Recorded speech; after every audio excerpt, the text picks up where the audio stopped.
Bonjour, donc avec Didier, on va vous faire une petite présentation sur la rénovation des prairies, avec pour objectif, comme disait Fabienne, de produire des fourrages de qualité.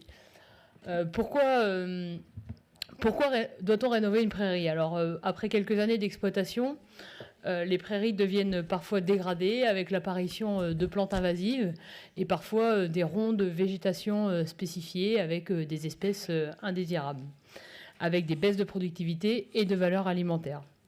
Donc la rénovation de prairies a différents objectifs en fonction des stratégies du système fourrager. Mais globalement, on cherche à réintroduire des légumineuses dans le couvert prairial, améliorer les valeurs alimentaires et augmenter la productivité. Ici, dans le tableau que vous voyez, on a pris un exemple de 2 prairies gérées de la même façon, toutes les deux à la même année, enfin toutes les deux de la même façon dans l'année 2021, mais 2 prairies, une prairie temporaire de courte durée et une prairie de longue durée. Alors elles sont toutes les deux, vous voyez des valeurs alimentaires toutes les deux qui sont très bonnes, hein, mais on voit des différences de valeurs alimentaires avec la prairie de courte durée qui présente des valeurs alimentaires, enfin un taux d'énergie et d'azote plus important. Et donc du coup, c'est une source d'autonomie protéique dans nos exploitations. Et donc l'objectif est d'arriver à avoir de plus en plus de prairies productrices, riches en azote et en énergie, pour pouvoir améliorer l'autonomie de nos exploitations. Et donc l'objectif est de rénover les prairies pour avoir des prairies rénovées, productives et de qualité. Alors un travail est actuellement en cours à la Blanche Maison sur l'étude d'une base de données des valeurs alimentaires, des rendements de l'ensemble des prairies depuis 2017. Et ici, juste en introduction, quelques premiers résultats qui montrent que globalement les valeurs alimentaires des ensilages de prairies multi-espèces rénovées sont de meilleure qualité avec un taux de matière azotée, tout cycle confondu, de 14%. Et 0,91 UFL contre 12,5% de MAT et 0,88 UFL pour les prairies de longue durée ou les prairies naturelles. Et globalement, en plus, on observe des rendements plus importants pour les prairies jeunes et rénovées, notamment dans les années où le déficit hydrique est important, puisque les légumineuses poussent mieux sur la période estivale. Mais les valeurs et les rendements sont aussi très sensibles au mode de gestion, aux conditions de récolte et aux conditions climatiques de l'année. Alors la question de notre intervention est comment rénover des prairies pour arriver à avoir des fourrages de qualité. Donc on va traiter 3 types de rénovation de prairies, enfin 3 types, il y a différentes possibilités pour rénover des prairies, donc de faire de la rénovation de prairie sur prairie. Et là, Didier vous présentera le projet Prégli. On va parler aussi de la rénovation de prairies en passant par une autre culture ou en intégrant la prairie dans une rotation. On parlera du coup de prairies, de maïs et de sorgho en interculture de deux prairies. On peut aussi rénover les prairies en passant par un mélange céréalier. Alors on s'y attardera pas dans notre présentation, mais je pense que Julien et Bertrand le feront très bien dans la présentation qui suit. Et on va aussi parler d'adaptation des mélanges au changement climatique, puisque c'est la thématique de cette deuxième partie de l'après-midi. Donc je vais laisser Didier vous présenter le projet Prégli. Ok, merci Lucie. Bonjour à tous. Donc le projet Prégli effectivement avait et a comme objectif de répondre à la question comment rénover donc des prairies permanentes ou détruire des prairies avant l'implantation d'une nouvelle culture, à la fois sans glyphosate mais également sans labour. Donc c'est un projet qui a été financé par France Agrimaire, qui a été piloté donc par Arvalis en partenariat donc avec l'Institut de l'élevage, la ferme expérimentale de la Blanche Maison et puis donc l'AFPF. Alors le projet Prégli a démarré déjà par un premier état des lieux des moyens qui sont utilisés donc pour la destruction des prairies, donc avec toute une partie de bibliographie et puis également une série d'enquêtes auprès des agriculteurs qui mettent en œuvre des moyens de destruction des prairies. Et puis donc ensuite, il y a eu donc je dirais la partie expérimentale avec l'évaluation donc des moyens de destruction des prairies dans différents contextes, avec l'objectif d'expérimenter sur des stations expérimentales différents moyens de destruction des prairies. Donc on a eu 2 expérimentations donc sur la destruction de prairies temporaires avant maïs, donc sur les sites de Bignan et de la Jaillère. On a eu ensuite donc 2 expérimentations sur la rénovation de prairies permanentes. Donc c'est ce qu'on va vous présenter cet après-midi. Donc ici sur la ferme expérimentale de Saint-Hilaire et sur la ferme expérimentale de la Blanche Maison. Et puis également 2 expérimentations un peu sur l'efficacité des différents outils de travail superficiel. Et donc là, on présentera également les résultats qui ont été acquis sur la ferme des Bordes, mais également des travaux qui ont été menés qu'on ne présentera pas cet après-midi à Mauréac. Donc, si on passe un petit peu aux premiers résultats donc, des travaux d'enquête qui ont été réalisés, alors plutôt vous l'avez vu sur la carte précédente, plutôt sur la grande moitié ouest de la France, et plutôt sur les exploitations en lait, et plutôt sur les exploitations d'ailleurs en agriculture biologique.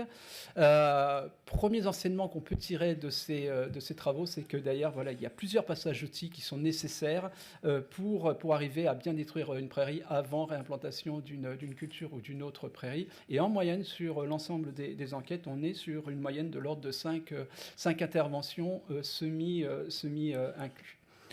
Ensuite, différents types d'outils peuvent être utilisés pour détruire notre prairie. Soit des outils qui vont travailler à faible profondeur avec objectif donc, de scalper la végétation. Donc, c'est des outils qui vont travailler sur une profondeur de 3 à 5 cm.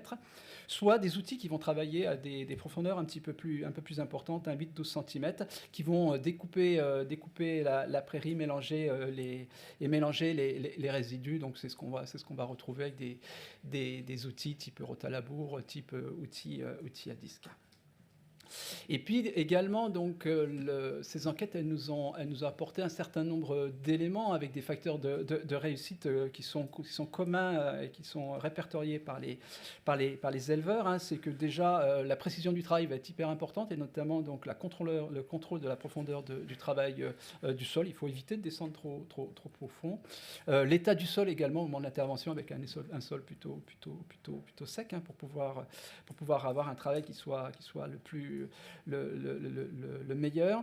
Le délai également, le délai entre le moment où on va détruire la prairie et l'implantation de la culture. Donc plus ce délai sera long, plus l'efficacité sera importante. Et puis dernière chose, si on doit en citer une dernière, c'est la météo. Il faut qu'on ait une météo plutôt séchante pour également favoriser cette destruction de la prairie. Mais globalement, ce qu'on relève dans le cadre de ces enquêtes, si on compare ça donc, à l'utilisation du glyphosate, si on compare ça au labo, systématiquement, les coûts engendrés par ces méthodes un peu alternatives, elles sont supérieures à ces pratiques un peu classiques.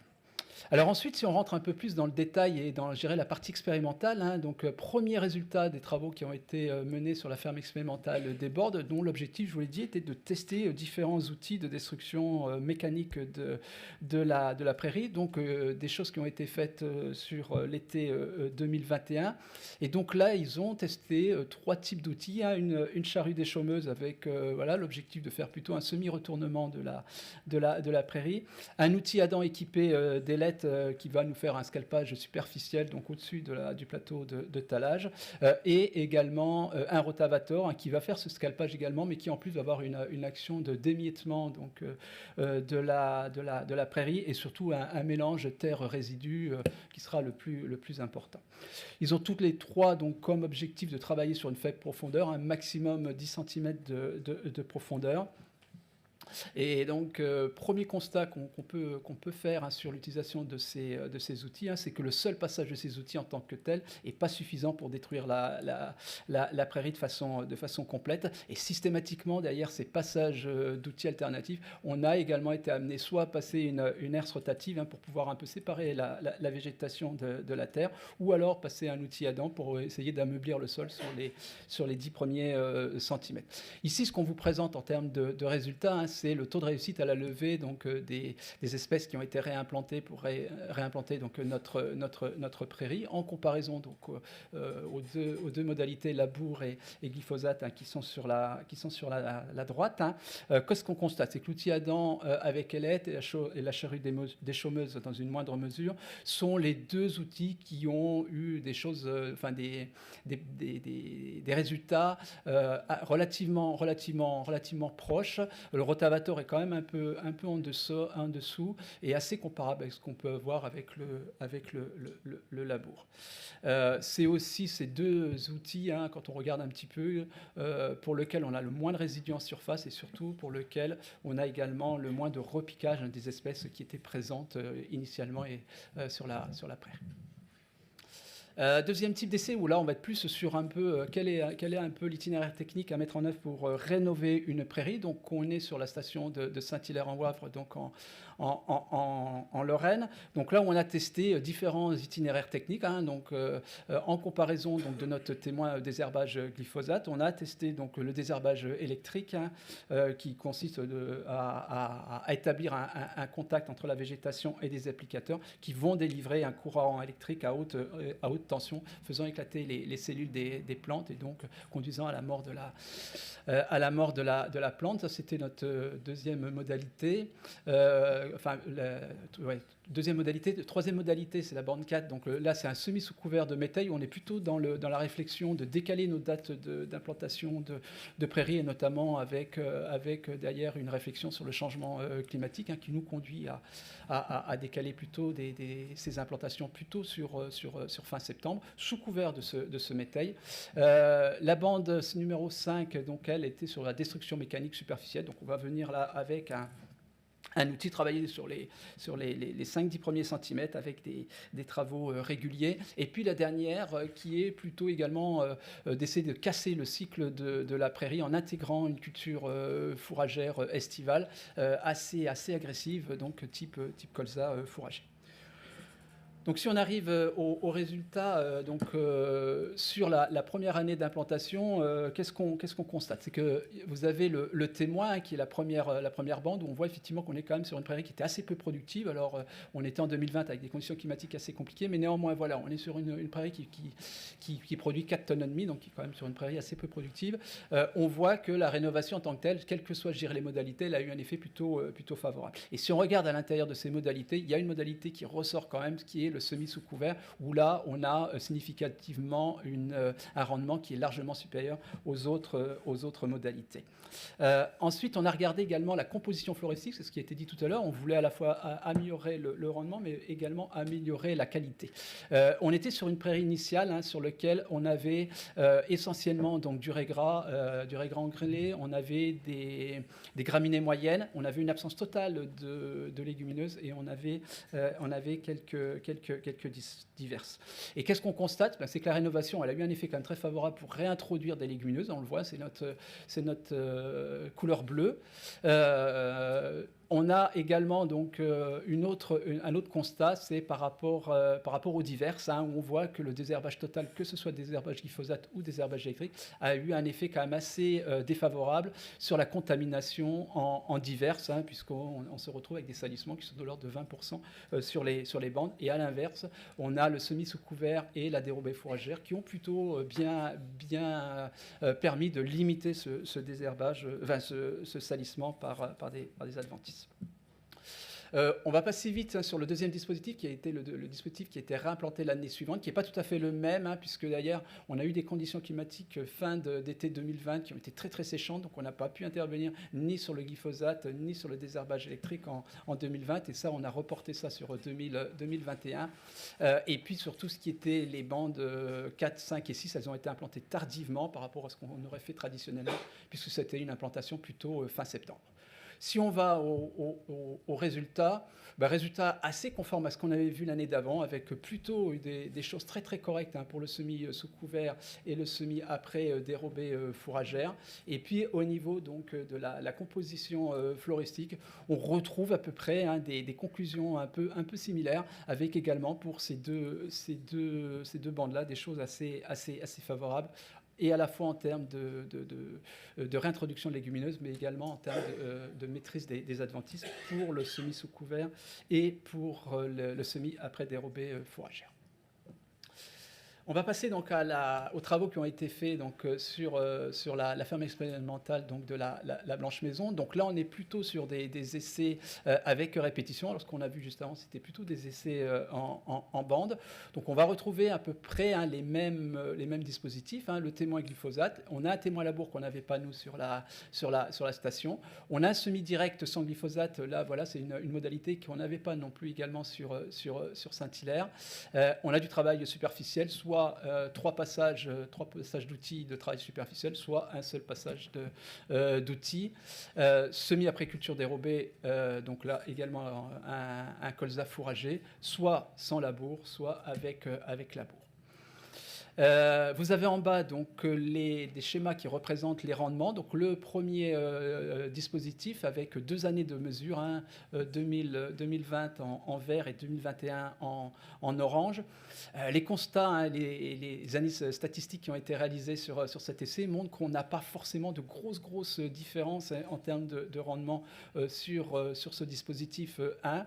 On pourrait quand même suspecter effectivement sur la partie dérobée, semi après dérobée fourragère, que ce soit avec ou sans labo, un effet plutôt négatif de ces dérobés sur le rendement, et avec des arrière-effets l'année d'après qui seraient plutôt positifs. Mais voilà, derrière, on ne va pas en tirer plus de conclusions, puisque quand on fait des analyses stats, on ne voit pas de différence. Et puis quand on regarde le dispositif 2, donc le schéma qui est sur votre droite, dispositif 2, on a en plus donc la prairie initiale qu'on n'avait pas sur le dispositif 1. Et là, pareil, on voit absolument aucune différence statistiquement en termes de rendement sur la productivité de la prairie. Et donc avec une question qu'on peut se poser, c'est que est-ce qu'effectivement il y avait un intérêt à rénover cette prairie. Alors, ce que je n'ai pas dit, c'est qu'il y avait une spécificité à la Blanche Maison, c'était la présence d'agrostis sur ces prairies. On sait que l'agrostis en tant que tel, c'est quand même une graminée quand même qui peut poser des soucis, notamment quand on parle de rénovation, et puis en termes de qualité de la prairie, c'est quand même pas ce qui est le mieux. Et donc notre agrostis, c'est ce que vous avez en rouge dans les différents schémas, et donc a été représenté pour chacun des dispositifs, chacun des bandes, un peu la composition floristique. Alors ce qu'on peut constater, c'est que si on s'intéresse à l'agrostis en tant que tel, on a une tendance quand même à avoir une régression donc, de l'agrostis dans toutes les modalités. Par contre, si on regarde le semi-direct, qui est la 3e modalité, lui, on voit qu'il ne permet absolument pas de contrôler le développement de l'agrostis, contrairement par exemple à ce qu'on a au niveau du glyphosate, du labour ou du travail superficiel. Par contre, ça c'est l'année 1, et quand on regarde un peu en année 2, on voit que l'agrostis il a quand même tendance à revenir. Donc il a tendance à diminuer, mais néanmoins il n'est pas totalement disparu, et on peut se poser la question effectivement d'une renaturalisation de la prairie assez rapidement. Et puis en termes de légumineuses, donc c'est notre couleur verte, et bien là on voit quand même assez peu de choses. La réintroduction de légumineuses, contrairement à ce qu'on avait pu voir nous sur Saint-Hilaire, elle est quand même assez limitée sur la Blanche Maison. Donc voilà, si on veut conclure sur ce dispositif Prégli en tant que tel, donc on voit qu'on a quand même plutôt un effet favorable de la rénovation, un peu quelles que soient les modalités sur l'évolution de la flore, sur le rendement. On voit qu'il y a des solutions alternatives au glyphosate qui sont possibles, qui existent, et notamment, je vous en ai cité 2, le travail superficiel qu'on a pu voir à la Blanche Maison, l'introduction d'une dérobée fourragère ou le semis sous couvert, qui peuvent être des solutions pour essayer de se passer du glyphosate. En termes d'outils, on a vu 2 outils, mais peut-être il y en aurait d'autres à tester, mais voilà, outils Adam avec Elette, charrue des chômeux, ça a l'air d'être des outils qui peuvent être peut-être assez intéressants, et je ne vais pas pas insister puisque ça sera revu après avec les collègues de Torigné, mais voilà, le semis de prairies sous couvert de métail, ça nous paraît être une solution relativement intéressante. Et puis derrière, voilà, je vous ai présenté les rendements, je vous ai présenté la qualité. Par contre, il faudra aller au bout, et aller au bout, ça veut dire faire une analyse multicritère et avoir une idée un peu des coûts que va représenter cette rénovation de prairies, le temps qu'on va y passer, les itinéraires, le coût de l'itinéraire technique, le coût de l'énergie, et puis également le coût en termes d'émissions de gaz à effet de serre. Donc, comme on vient de le voir dans ce projet Pregli, la rénovation sur prairie sur prairie, dans un contexte notamment où il peut y avoir beaucoup agrostis, c'est compliqué. Et donc, une des solutions qui facilite la chose, c'est de passer par une autre culture ou d'intégrer la prairie dans une rotation pour avoir des prairies de plus grande qualité et de manière plus simple. Donc, je vais vous présenter ce qu'on fait à la ferme expérimentale de la Blanche Maison, notamment pour les prairies de pâturage des vaches laitières, où on cherche à couper l'accessibilité le moins longtemps possible, puisque je vous ai dit qu'on cherchait à mieux valoriser, à valoriser au mieux les 25 hectares de pâturage accessibles. Et donc pour ça, d'essayer de garder le plus longtemps l'accessibilité pour diminuer la quantité de fourrage distribué l'été et pour augmenter la durée de pâturage et diminuer nos coûts et notre empreinte environnementale. Donc qu'est-ce qu'on fait? En fait, sur l'année N, on fait 2 premiers pâturages, 2 cycles de pâturage sur la prairie qu'on souhaite rénover. Et puis ensuite, on implante deux types de fourrage. Là, on va commencer par le maïs. On commence par le maïs qu'on choisit à un discours pour l'implanter début mai et le récolter vers le 20 septembre. Et ensuite, implanter la future prairie entre le 20 et le 25 septembre pour pouvoir l'exploiter au printemps suivant. Ça nous permet du coup de couper 5 ou 6 cycles de pâturage en fonction de l'année, mais d'avoir une prairie rénovée de qualité par la suite. Vous voyez quelques photos des différentes exploitations qu'on a pu faire et des différentes prairies rénovées. On a aussi testé l'utilisation, du coup, pour garder cette surface en surface accessible l'année de rénovation, d'utiliser à la place du maïs un sorgho multicoupe. Donc ça, on l'a fait en 2020. On a implanté le sorgho le 25 mai et on avait implanté le maïs le 11 mai. On a exploité le sorgho avec 3 cycles de pâturage, le 31 juillet, le 1er septembre et le 21 septembre. Le printemps 2020 étant particulièrement sec, le sorgho avait mis du temps à lever. Et donc, on a eu que 3 cycles d'exploitation. Je pense qu'on pourrait imaginer aller à 4 sur un printemps un peu plus arrosé. Quels ont été les résultats? Vous avez ici les rendements des 3 cycles. Alors le premier cycle a fait 3 tonnes de matière sèche hectare, le deuxième 1,7 tonnes de matière sèche par hectare et le dernier 0,6 tonnes de matière sèche par hectare. On a voulu le faire tôt pour pouvoir rénover la prairie en même temps que le maïs qui était dans la même parcelle pour réimplanter la prairie derrière en fait. Donc au total, on a exploité 5,3 tonnes de matière sèche de sorgho qui ont été pâturées par les vaches laitières, avec une valeur moyenne de ce sorgho avec une EMAT autour de 18% et une valeur UFL de 1 kg par kilo de matière sèche.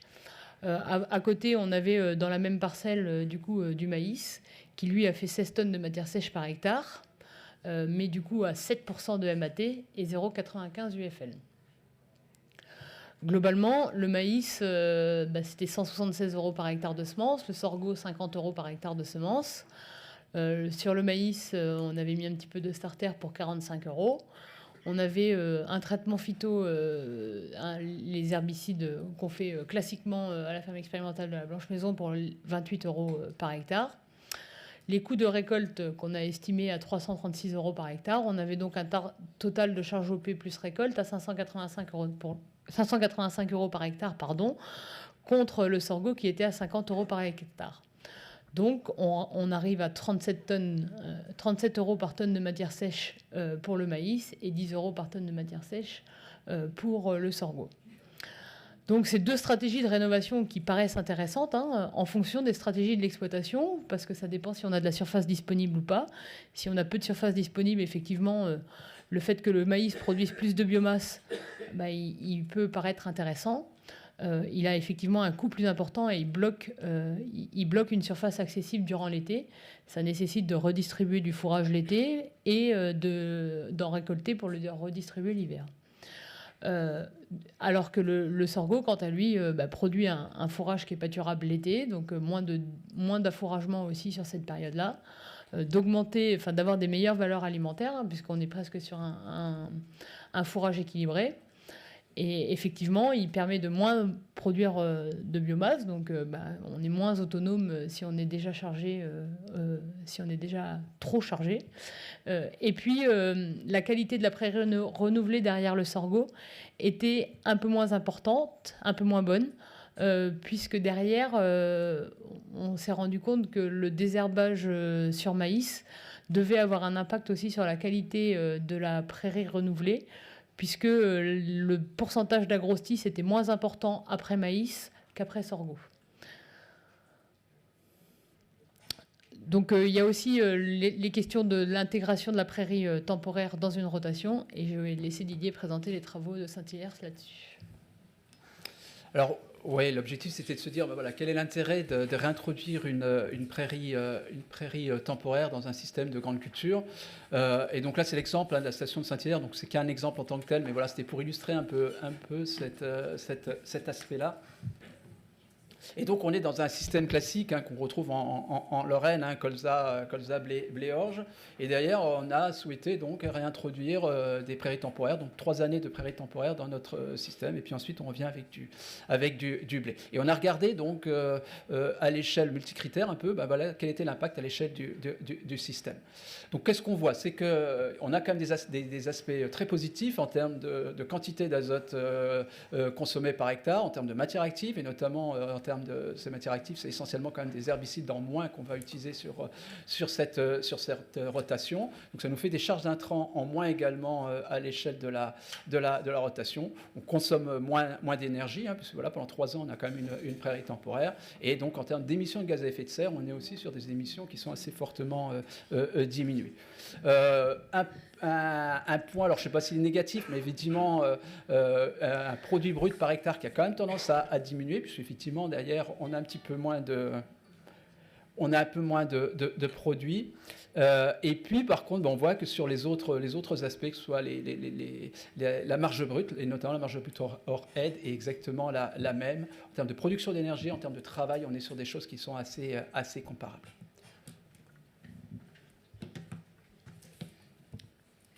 Et donc pour finir, dans la stratégie de rénovation de prairies, on travaille aussi sur la composition des mélanges prairiaux, et notamment avec la mise en place d'expérimentations sur l'adaptation des mélanges prairiaux au changement climatique, avec 6 modalités différentes implantées en micro-parcelles, là, comme vous le voyez, avec même certaines de ces modalités implantées sous serre pour prototyper un stress hydrique, pour modéliser un stress hydrique un peu différent que ce qu'on peut avoir en fonction des années.